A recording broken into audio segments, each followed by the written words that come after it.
It's the eve of the Tata Steel chess tournament in the Netherlands, and one of the most exciting players playing this year is 16-year-old Rameshbabu Praggnanandhaa from India. So I want to have a look at one of the games he played last year in the chess.com online Olympiad, because it really gives a sense of just how dangerous he is as an attacking force. So in this game he played pawn to e4 and we had c5 from his opponent, who was international master Platon Galperin.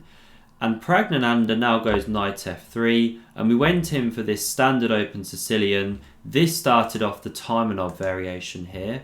Pawn to d4 now, takes on d4, knight recaptures, and knight to c6. We now had knight to c3, and queen to c7, which is a very standard move.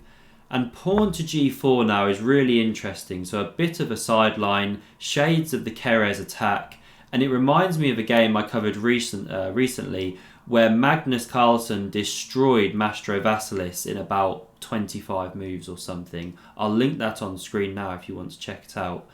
So after pawn to g4, we had a6 here, very typical move in these structures. Now bishop to e3, which Magnus played, although by this point those knights had exchanged and the queen wasn't on c7 yet. Now pawn to h6, so it seeks to prevent g5 and prepares to bring the knight to f6. And now h4 from Pragg, so really aggressive stuff. Knight to f6 now, and up until this point black's doing okay. And now a really nice construction from Pragg here with how he sets up the pieces. So he wants to play pawn to g5 here, but if you do it immediately then obviously black can take, and you're forced to recapture with the bishop, because if you take with the pawn, which is what you want to do, you're losing the rook. So bearing in mind we want to go g5, we have to protect the rook, and he wants to do this with queen f3 here. But if you go queen f3 immediately, then the knight can be taken and the bishop recaptures, which isn't what you want. So that explains knight takes on c6 now. The pawn recaptures, now the queen is free to move, it doesn't need to recapture the knight if it's taken, and it defends the rook here, so you're preparing g5.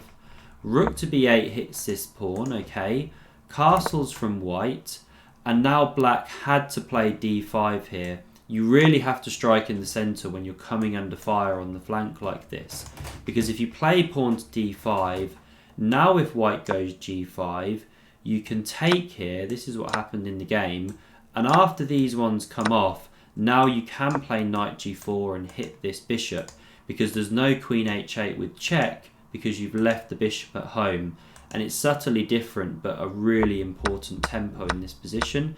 If we run it back here, bishop d6 was played, just not the correct move. Although you are maybe eyeing this dark square and protecting e5, it's just not where that bishop should be sitting. It blocks the pawn, etc. And Pragg punishes it ruthlessly now. So pawn to g5 comes. We have captures here.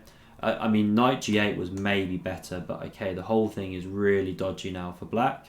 The pawn recaptures, and now again, after the takes here, queen recaptures, knight g8 was best, but knight g4 was played. And now queen h8 comes, check. The king has to move up here, and now there's actually only really one move, arguably two, but one main move which keeps the attack going. So if you want to pause and have a look how you would play this position, then I'd encourage you to do so. And if you love a daily chess video, then do smash that subscribe button to never miss another, and thanks very much for the support.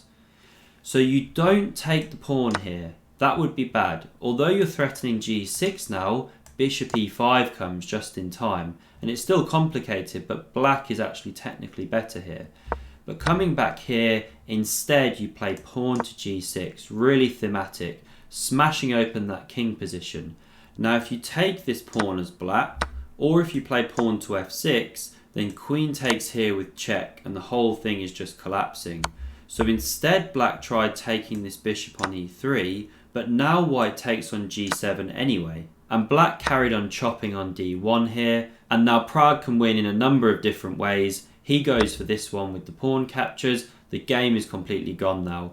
Bishop f4 check was tried, the king captured here, queen d6 check, and knight d5 check, blocking the queen's check, giving a counter check, the game is completely done. Say you capture with the pawn, well this one's going through and that's actually checkmate. A devastating 20 move attack from young Pragg, so watch out for him in this tournament coming up. If you enjoyed this video, then do hit here to subscribe to never miss another, and see another amazing epic chess game, click here. Thanks very much for watching and see you soon.